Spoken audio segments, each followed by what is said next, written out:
We're live. Hey.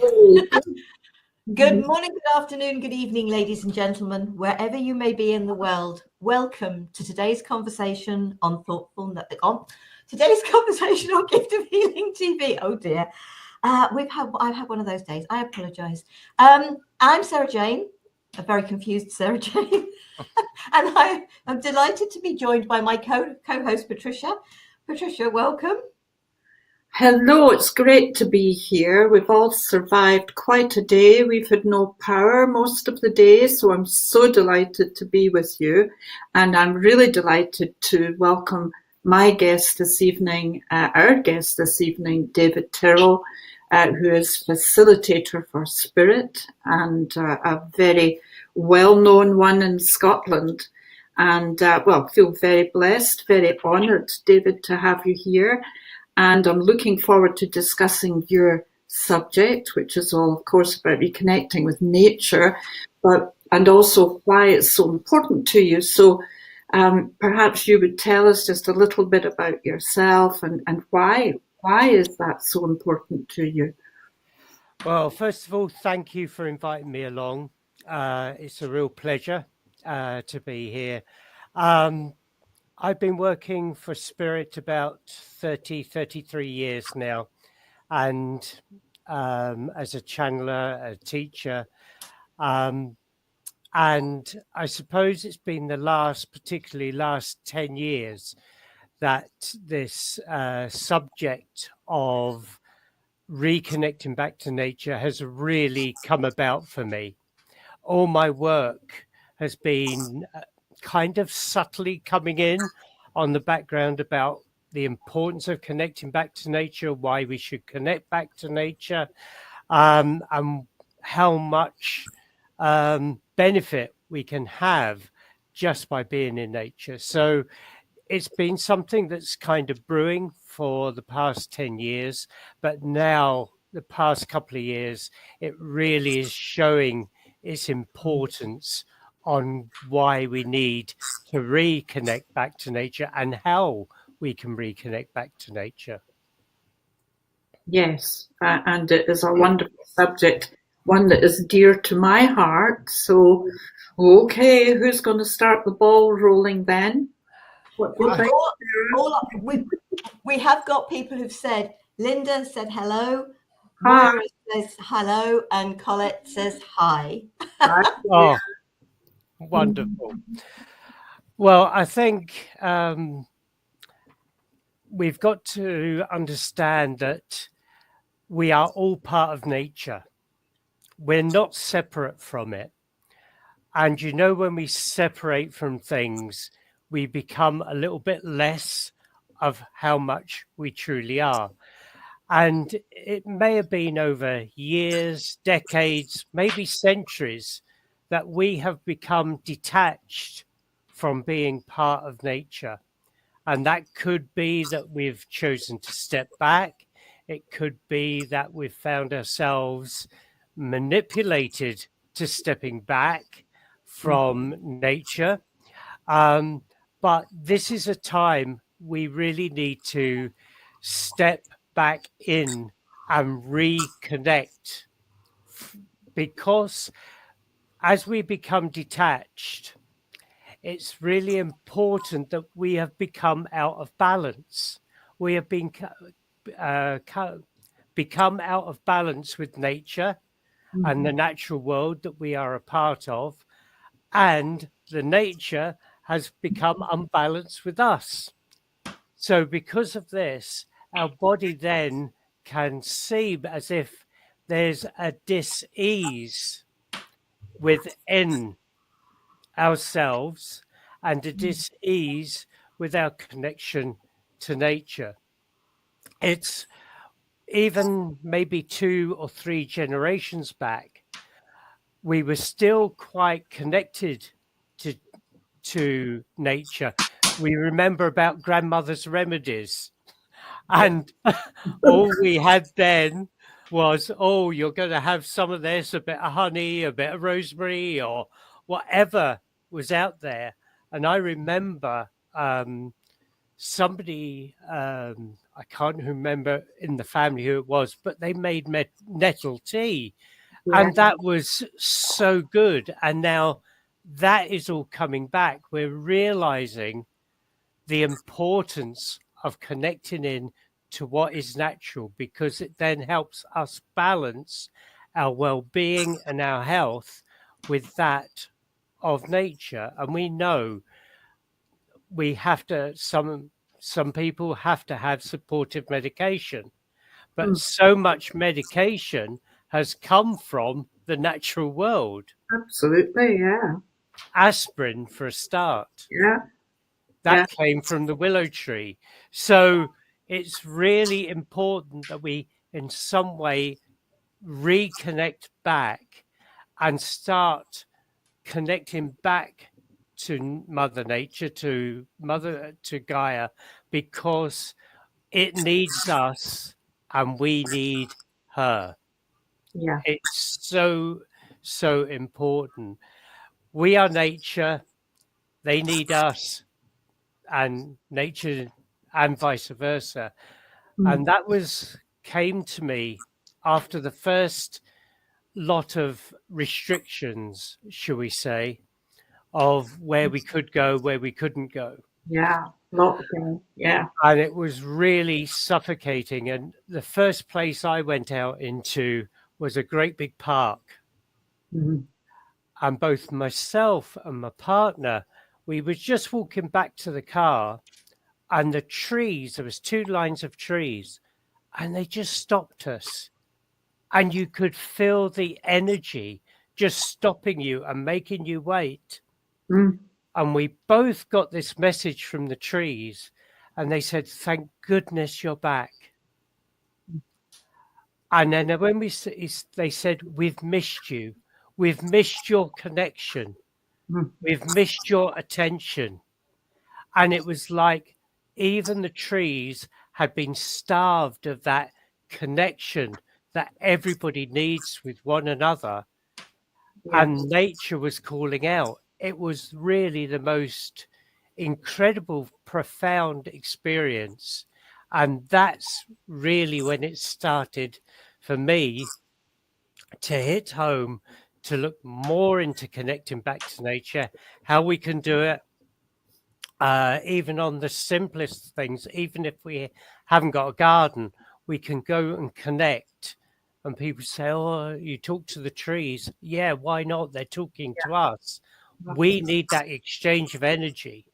Mm. And I'll go out and talk to my vegetable in the garden, and I'm out there in the greenhouse and I'm like, "Oh, how's the tomatoes today?" And people must think I'm mad, but I'm not.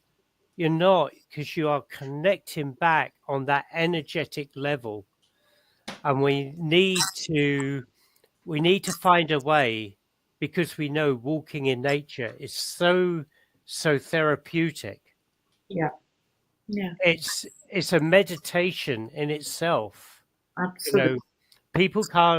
Some people I know find it difficult to meditate, but you can meditate just by simply walking through the park. Yeah. Or round a few trees, excuse me. So we have to learn to how we can connect with the resources that we have. And if you've got a tree in the garden, or if you haven't got a garden, there'll be a tree somewhere, just go up and touch it and connect with it and just feel its energy. And when you connect to it, there will be a loop of energy, shall we say, coming from the tree through us down to the ground, back into the tree, and we connect. And I've seen in many places some photographs of, I think it's carnelian photography, if I'm pronouncing it right. Yeah. And they see the energy circling between you and the tree. So, it's so important that we understand the connection between us, your flowers, the vegetables, And it's really so important that we rebuild that connection, because it then balances our energy system, which helps with our health. And it also balances and makes the plants happy and grow even more. Yeah. They flourish. Yeah, absolutely. Sort of, I'm very lucky. I have a garden. It's reasonable sized garden. And last year he put a pond into the garden, and we've got frogs and newts, and we had dragonflies, and we had damselflies, and we've got goodness knows what other bugs in the water, and sort of it's amazing. And but the whole garden here he has set up for wildlife. I So we think that's have wonderful. the bird feeders there, sort of, and we just recently we've seen the fox in the garden again, and we sometimes we get to see the hedgehog in the garden, and sort of it's just, and we get lots of different birds, and it's just beautiful. It is all part of nature. And then very locally, I've also got a small woodland, and I may not get to walk in it every day at the moment because of a problem with a knee, but last the weekend I did go for a walk in the woods, and I did stand for a while with my back against a tree and invited my roots down to connect with the tree roots. And as I got the feeling as I was walking around the woods that my roots were connecting with all the trees' roots. And Yeah. they say that the trees talk to each other, they support each other. Their root system is their communication system. So why wouldn't we put our own roots down? Absolutely. Yeah, agreed. I do agree. I mean, I just, it's interesting. I was born really in the centre of Glasgow, not far from the actual centre. And for the first 12, 13 years, that's where I lived. And that was that. From then on, it was either at the seaside down near Troon, or it's been in the country, in amongst trees and a garden. And when Bill and I were at Roundwood with 5.5 acres with the most amazing trees around us. And we're very lucky everywhere we go, and we really have moved around a lot. We find ourselves with beautiful gardens. And this garden here has just this massive line of chestnut trees, which is really quite unusual. Chestnut trees aren't, around too much, but they're massive. And what I find is, and a bit like you, Sarah, you've got a dicky knee, I've got the hip carry on going on. So not out walking a lot, but I do get myself out there. And what they do is they start to move. They start to respond to you actually going out to talk to them. And if you give them, do you see that, David? They bounce. Yeah, absolutely. They move to you. There's that energy. You feel that energy. Absolutely beautiful. And what I did do was I gathered some chestnuts in the autumn. Now, I've got them there. I'm just, we're coming to the time where I can pot them up and plant them. And then we'll plant them somewhere. Not quite sure where, but we'll get that done. But like you, David, and I know that you're very active in the vegetable garden. Yes. Bill is he's got a raised bed on the go, and we are just getting ready to plant up. And of course, I mean, I like to do things metaphysically, therefore I'm thinking symbolically, right, okay, these seeds are, what are they representing? What are we sowing seeds about? But what I was going to say, just coming back on some of the things you were saying, David, for me, it is all about rebalancing and reharmonizing. Harmony is you need to come back into harmony with everything in life and rebalance. And, I was just very struck with the loss of a close friend recently who had gone absolutely down the road of self-healing a particular ailment. and actually passed away. And the orthodox medicine would not be entertained, but there is also a need there for balance, because I disagree with a lot that they're offering, I'll be honest. However, in the midst of all of that, there are some things that actually would harmonise, and they do harmonise well with, allopathic and mind, body, spirit stuff. So, there's a balance, isn't there? And so it's not about going down one route or the other. No. It would be great to integrate that if we had integrated health systems that acknowledged the merits of both. As you say, aspirin comes from the willow tree, and all of that. So, huge change is needed. People need to open their minds, it seems to me, to embrace it. I think it is to create this awareness. And even if you do one simple little thing, we don't have to do massive, because we think, how am I going to change this in the whole world? Yes. If you haven't got a garden, you can grow little microgreens. You can grow some tomatoes. Yeah. And the thing is, we need to get into balance. And we have been, let's say, had the luxury of having foodstuffs all year round. Yes. But a lot of that has been forced. Yes. And when we used to eat what was in season, the food was so much better for us. It wasn't force fed, it wasn't force grown. It grew in its natural way, the same as we have to. So I think with so many people now, I know even you don't need a big plot to grow some veg.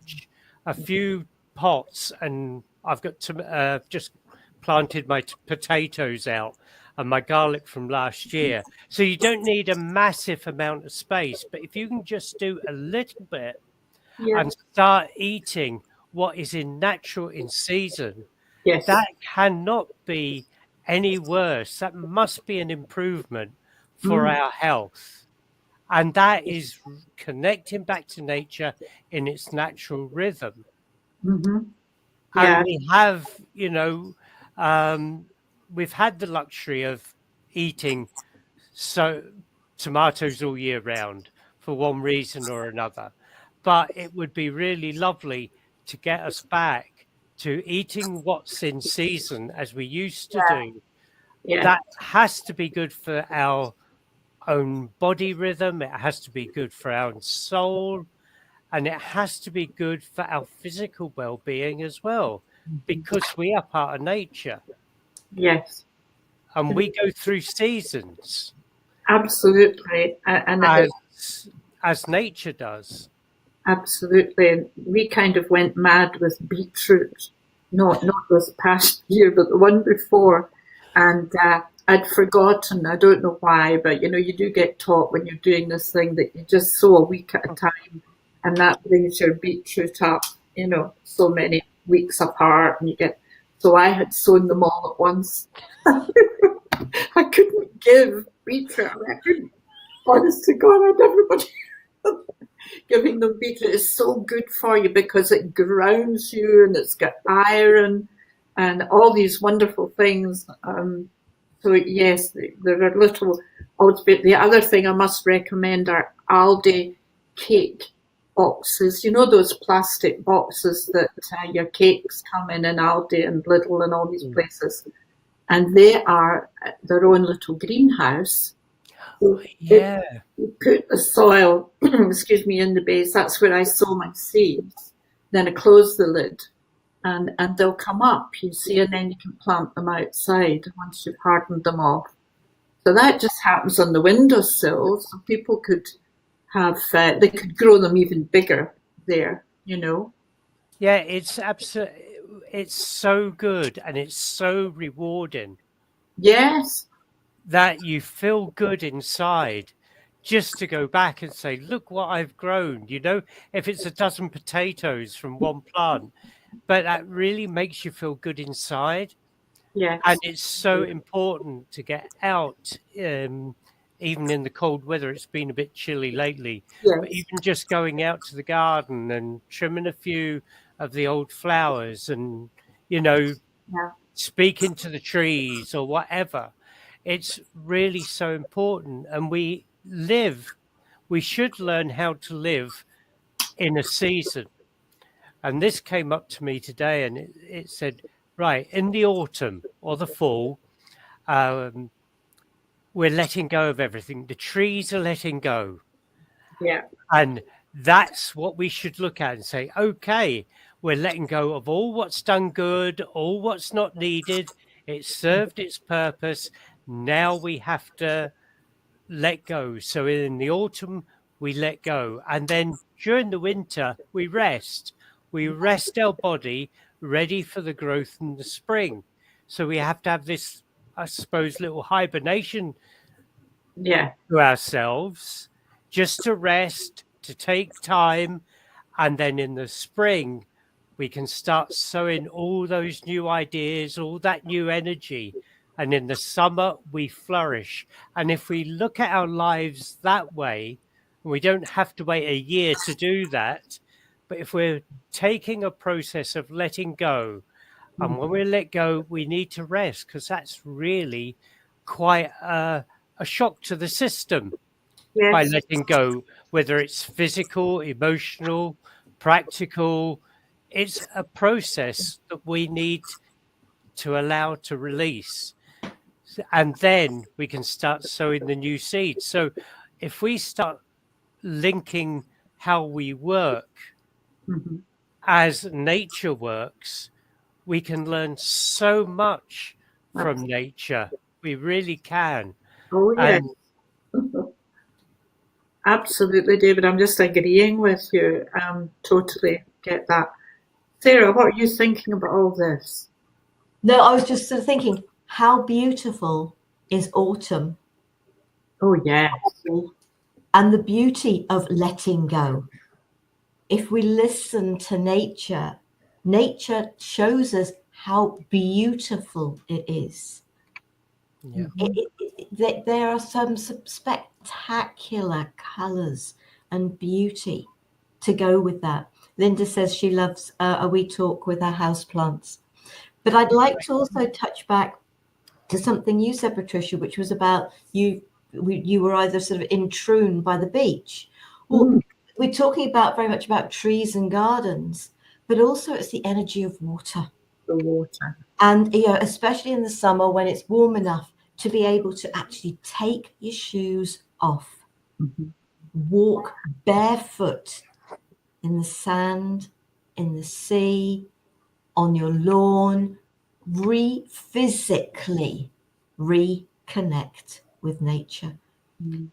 If you're wearing something that is not man-made on your feet, then you're going to be okay. You will have that connection. But all this rubber and plastic and whatever that much of our footwear is made of, it doesn't support us brilliantly to reconnect.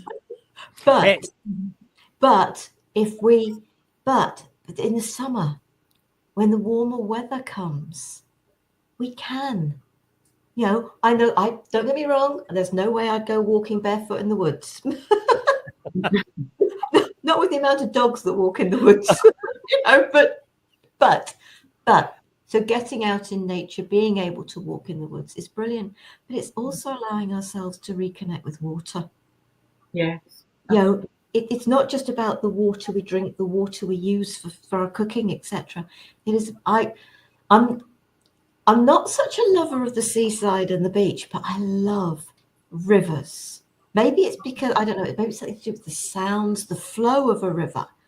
Don't get me wrong. I'm not anti the sea, but I live so close to the coast. But I do love rivers and lakes and being in the likes of the mountains. And going back to something you were saying, David, at the beginning, it's about I had the pleasure of spending a little bit of time with the Native Americans, the Nez Perce tribe. And their connection to nature. And the standing people, who we've talked a lot about here, the trees, because there is that connection. They take from nature, they learn from nature, and they take from nature as nature does. So the animals like the wolves, they will always take the weakest. Do we not learn about the crops that we grow? Is you take the weakest seeds for eating, and you take the strongest seeds for replanting. And that goes sort of with so much in life. It isn't about taking the strongest to survive off of, because if you use the strongest to be that next growth, you are going to get better and better crops all the time. But we seem to have lost. My grandmother used to keep chickens. She used to grow so much of her own. She really did. She was a great gardener. And it was all about what she could grow. And it didn't really filter down through the rest of us. But my friend Trevor, he loves doing the garden. He's got some garlic out there that he's been growing over the winter. He's got onions planted in the garden. We've got raspberries, and we've got a tayberry, and we've got other bits and pieces in the garden, blueberry bush, and on blackberries, and last year we got so many blackberries actually from the hedge outside the garden. And sort of making apple and blackberry pies from the blackberries in nature. Yeah. There's so much out there. And the earth and Gaia is given this unconditionally. Yeah. And that's why we have to give something back. We have to emotionally give something back. There's all this coming our way to feed us and water us, as you say, with the water. And there's so much. We need to say thank you. Out of grace, we need to say thank you for supplying this. Thank you for supplying the shade on a hot day. Thank you for providing a snack as we walk along maybe a forest path with blackberries, like you say, or, anything like that. And I think it's important when we take something from Mother Nature, we say thank you back, however we do it. However, if it's just a silent thank you, I think because, as we said, there is this exchange between us and nature, and the water, which you spoke about, Sarah, which is so important. We are about 75% water, roughly. Mm-hmm. The planet Earth is about 75% water. So we are in balance with Mother Earth there. And you would have heard of Dr. Emoto and his work with water, and how when we say good words to it, it carries this love, it carries these words as a messenger around wherever it goes. Mm-hmm. And if we speak bad to it, it carries those lower vibrations. So isn't it nice to go and, like you say, down at the beach or at the river, just to go and thank it for the life-giving source it is? I know I used to, I haven't done in the winter because it's been so cold, and that's been a bit difficult for me to be out. But I used to get like a bottle of water, speak nice to it, give it a little ceremony, give it a little bit of love. Then I go and pour it out into the sea or to a river or a pond. Yeah. And then that message gets carried. So we can do so much with nature and to reconnect back. And then all that positive energy in that water, Mother Nature evaporates it and carries it wherever it needs to go.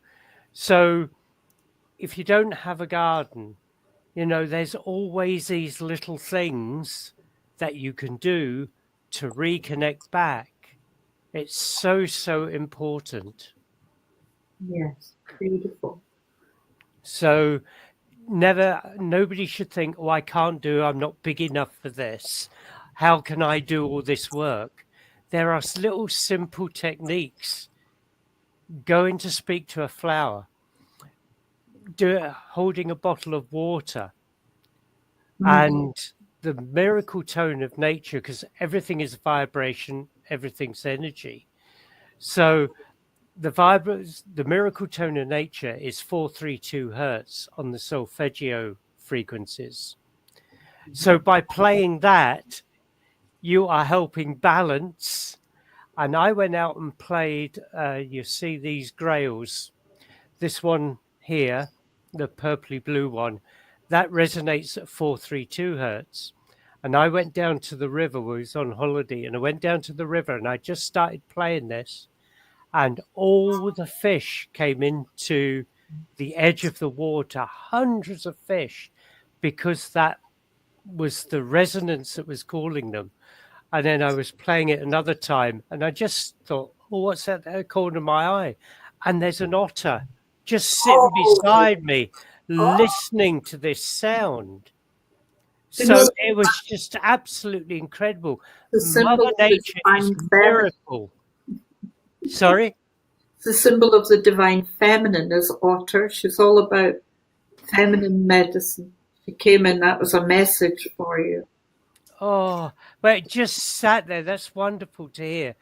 So this connection to nature brings so many miracles, and we don't have to do great big things. If everybody, for example, grew a lettuce, if everybody grew a tomato plant, if everybody on this planet went up and thanked a tree once a day, or walked through the park, as you say, Sarah, in bare feet, the energy, the positive energy and the rebalancing of everything will be miraculous for this planet. It really would.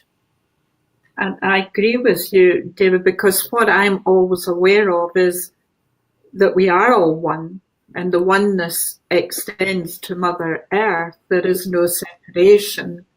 And metaphysically, therefore, the more we can love her, the more she loves, it's a symbiotic relationship. And so, just looking at what's happened in the past few days with an earthquake, all of that happening, looking at that in a metaphysical way, because, I was just saying to Bill this morning, I said, okay, we've got these fabulous trees. When they go down into the earth, when their time is over, they become peat, and then they become coal, and then eventually they become the oil, the blood that is flowing through the arteries and, joining with the water, all of that. But it's when this imbalance that we, man, have created is taking place, then it causes, it's like an arterial short, if you like, do you know what I mean? Electrical shorting of something.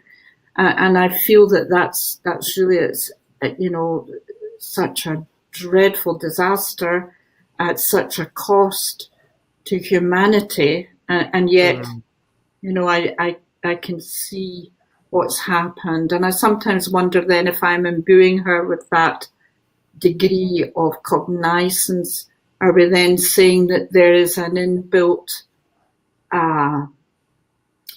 where there is great love for those of us who cherish her? Is there also perhaps an anger to come out as well?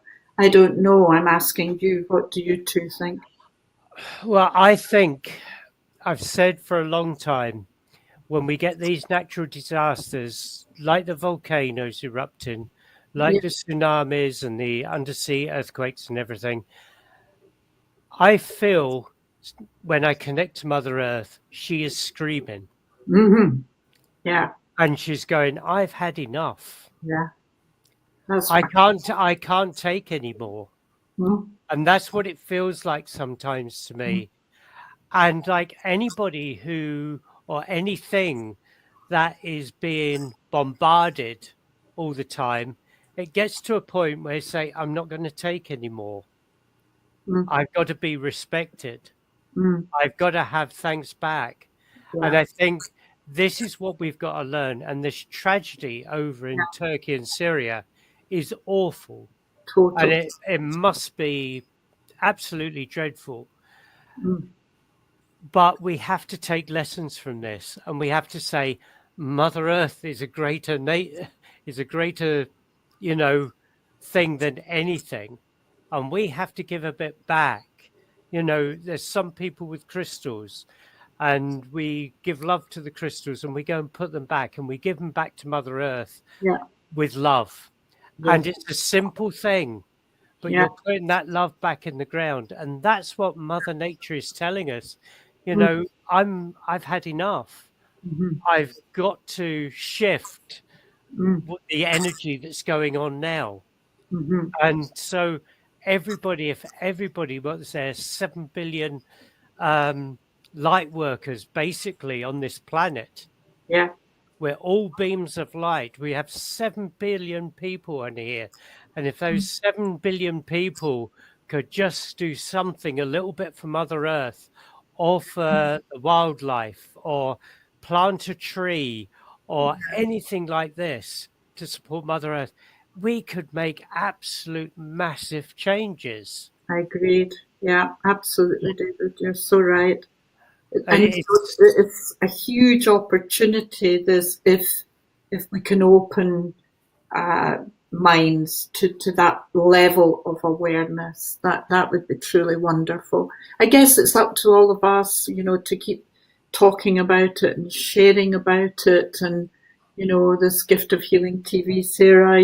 When it goes out to the different people, we'll just encourage them to share as much as possible, because a lot of it is ignorance, just a lack of thought.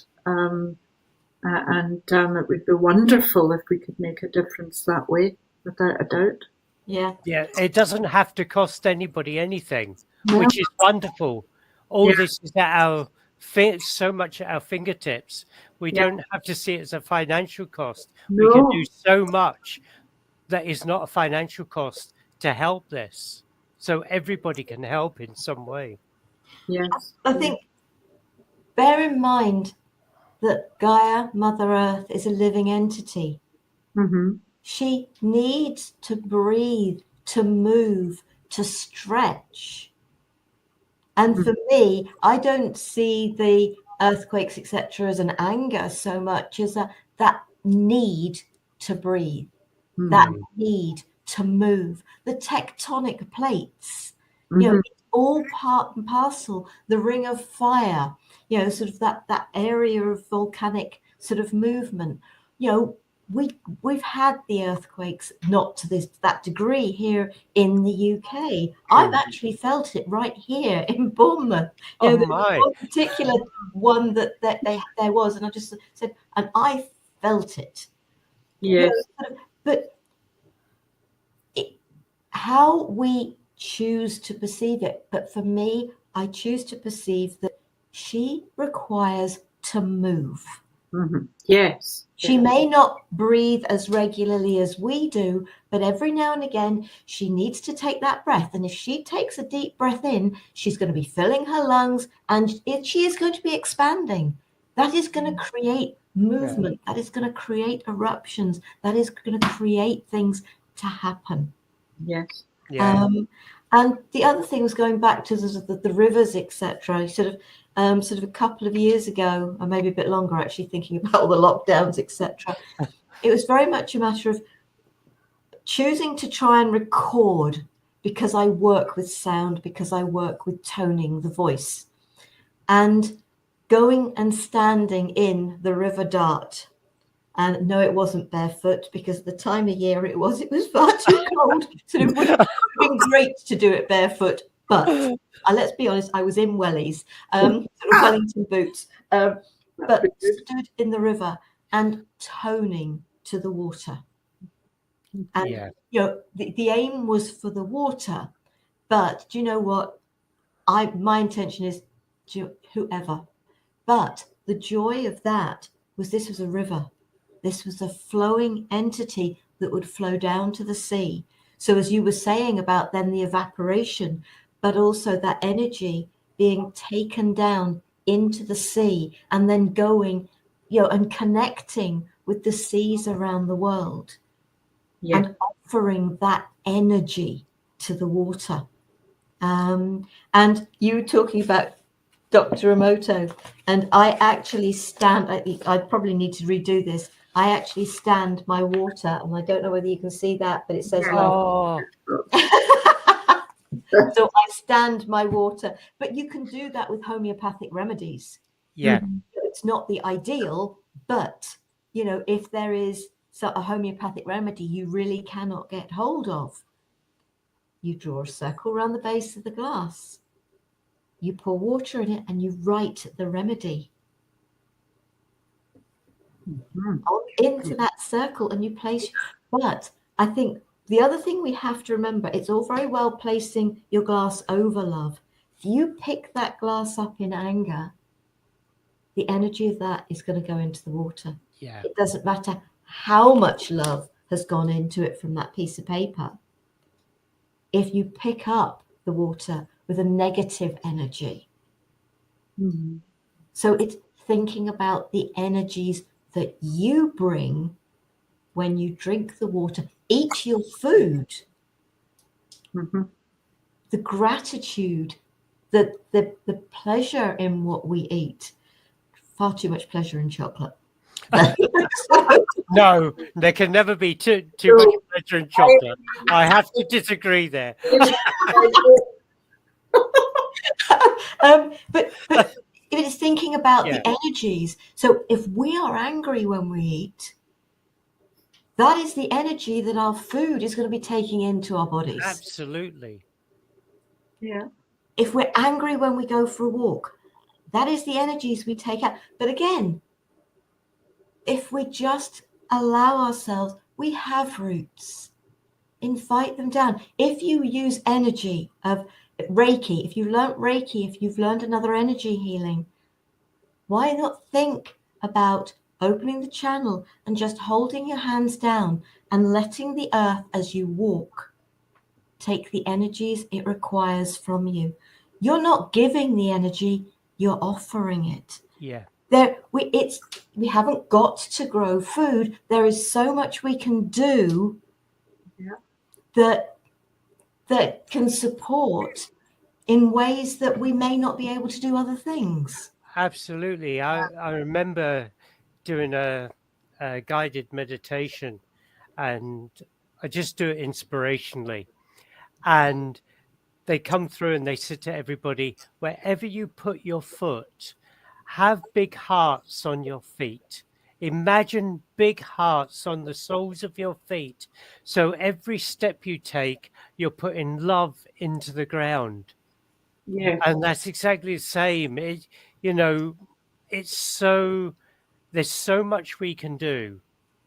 There is so much with the water, with the intentions, with the healing. There is so much, and it will help us build that connection back, and build the connection even stronger. Yeah, and it takes presence of mind and presence of heart. Really, that's it's not about mind business. This is all coming from the heart and taking time to do that. Yeah. I was taught to create a healing ball, and I've actually shared a program. Actually, I think it was a meditation that then included the creation of these healing balls. And you start by sort of rubbing your hands together until you feel that energy. You may find that you end up with quite a small healing ball. Mine usually tend to come out quite some way, because I can actually feel the energy now as I'm talking about it. And you can bring energies of color, energies of feelings of love, of harmony, of peace, energies of sound. So you can put energies into that healing ball. I think when I shared the meditation, it was very much about sort of holding the intention that everybody who created a healing ball from that video, they all connected to then shower over the whole of Mother Earth. Because we think of time as being linear, but of course, it doesn't matter when people see that video, it's all happening at the same time. So it doesn't matter when they can all connect and offer that energy. Yeah. I think it was actually to do with a meditation to visit the mythical realm and connect there. And I just got the sense when these healing balls went up, and it was just get the sense of it just showering over the whole of the earth. There is so much that is simple that we can do. Yeah, I agree. It doesn't have to be complicated, because if we complicate it, we go into our head, and then it doesn't flow from the heart, and we're thinking, oh, what about this? Should I do this? Should I do that? But that, as you say, there is so much simplicity, and that's where we need to get back to, the simplicity of giving thanks or doing these ceremonies or intentions, because we're like a stone in the puddle. We put energy here and it ripples out. Yeah. And we may not see where it ends up, but we don't have to see where it ends up. That's not our business. No. We set this intention and we just let it go. Yeah. As soon as we think, oh, where's that going? We're halting it and causing it to go over a stone, and it trips that energy up. So all these little things, just do it and let it go. I think it has to be so simple. Absolutely. It really does. Yeah. You know, and it doesn't cost anything. Maybe 2 minutes of your time each day. Mm.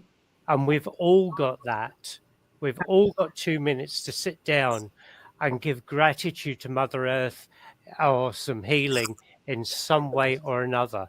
And I think that's a little price to pay for all what Mother Earth and Gaia gives us unconditionally each and every day for us to survive on this planet. Yeah.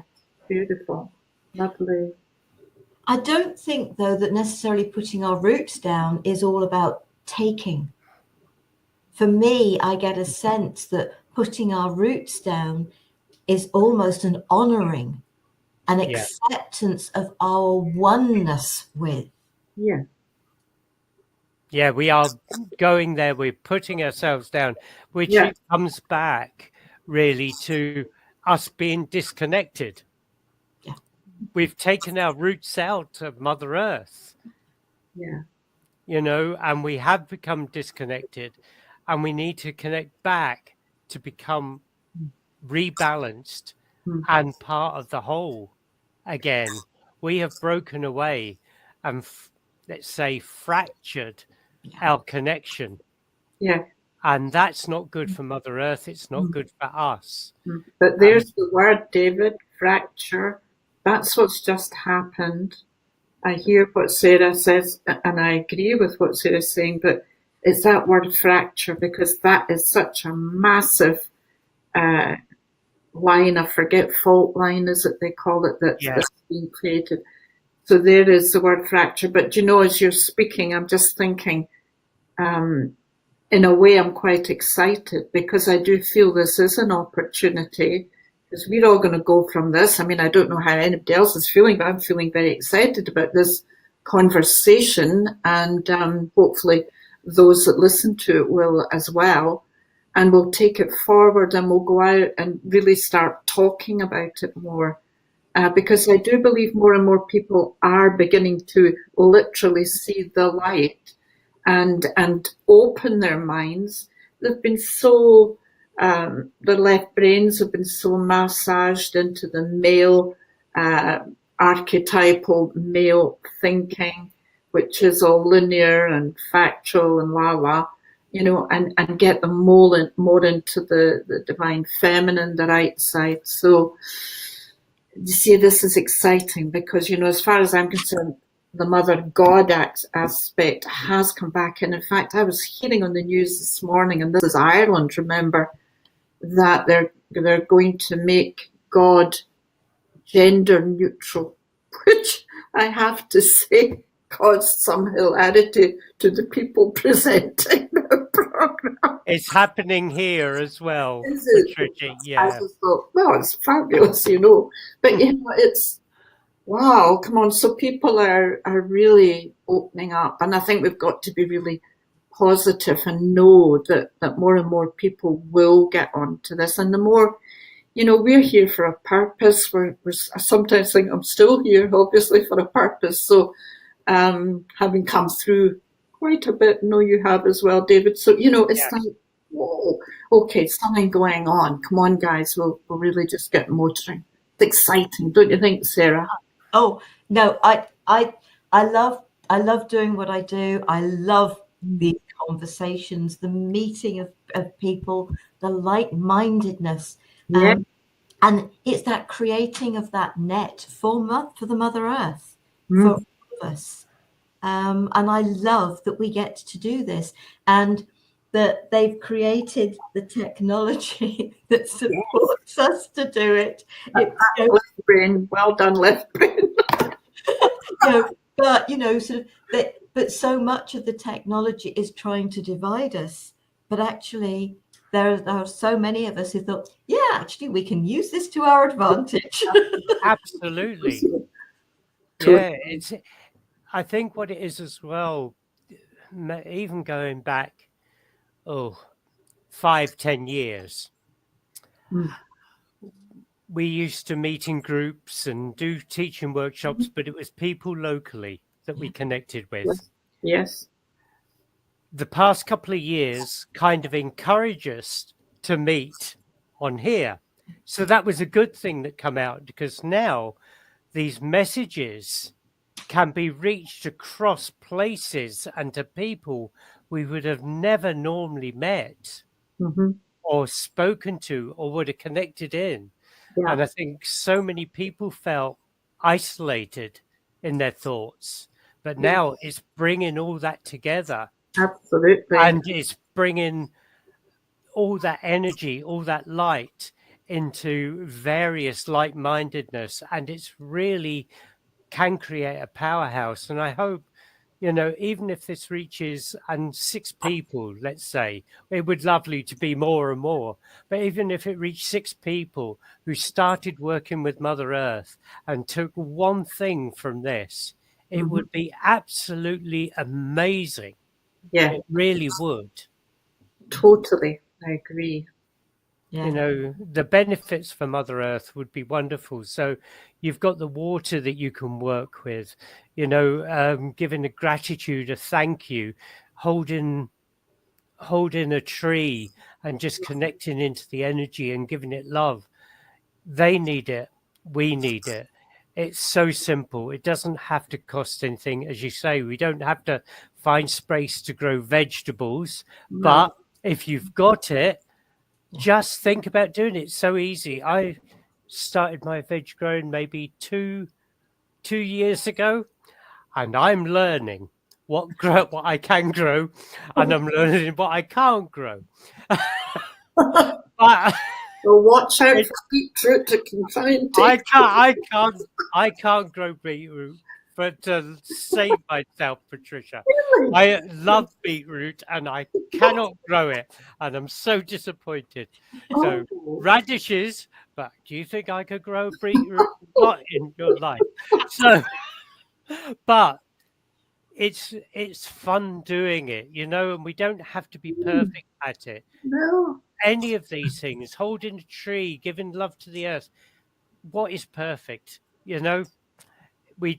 Our intention is all that it needs. Yeah. And that's we can do. And I tell you, Mother Earth and Gaia give so much back to you just by this extra reconnection. Yes. Can I make a suggestion? Yes. Yes. As a gift to Mother Earth, because we were talking before we started, and Patricia, I think you got your drum, didn't you? Yes. Have you got yours, David? I have, yes. And I've got my little singing bowl. So shall we offer some sound energy? Patricia, if you feel drawn to bring in any light language, please do. I know that I certainly can. It'll just pour out of me. But and David, if you feel drawn, but do feel free. But Okay. a little bit of for me, I hold the intention. The energy is for Gaia, Mother Earth, for her to do with as she chooses.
We give thanks to the voices of the drums and the sound of the bowls.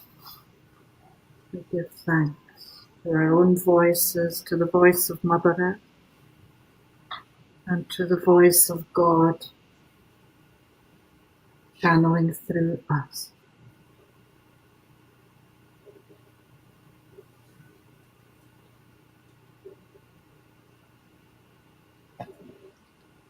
Thank you. David, any final words you'd like to share before we close? Firstly, a massive thank you for letting me share my passion or my messages this evening. Thank you for the conversation. And please, if just one person out there takes something from this, it's been worth every minute. Thank you. Share, and for everybody, share the messages that you've learned tonight if you want. You can't share it enough. Thank you. Thank you so much for sharing with us. Any final words, Patricia? Well, I would just like to say thank you to both of you for sharing your love and your gifts and your words with us. It's just been wonderful, and I'm sending you an invitation right now to come over and be here in the summer with me, and I will feed you my lettuces, which I'm growing, and my tomatoes. So you're more than welcome. And I know you've got a little van, David, so you can get here. Wouldn't it be lovely? That would It would be lovely. Get the beetroots going. be absolutely Raw beetroot's really good for you. Yeah. my new slogan. No, honestly, I've loved it. Thank you so much, David, for coming. It's just been My pleasure. great. Laughter, folks. Laughter is a great healer. Yes, and nature loves to laugh. She really does. She has a sense of humor. Just watch out for it. She likes to trip you up with her roots sometimes. Yeah. Bless her cotton socks. Thank you so much. Thank you to both of you. It's been a real pleasure. Thank you. Next week, I've got a thoughtful nuggets and pearls. Do you have the right to feel good? With Sheila Hagan. And then the following week is our next today's conversation, Journey of the Soul, with a lovely lady, Shirley Batty. So I hope that you will consider joining us for those. But in the meantime, folks, take care, be safe, stay well. And if you're watching this on YouTube, all our information is under the video. You can connect with us there. Take care. Namaste. Bye-bye. Bye-bye. Bye.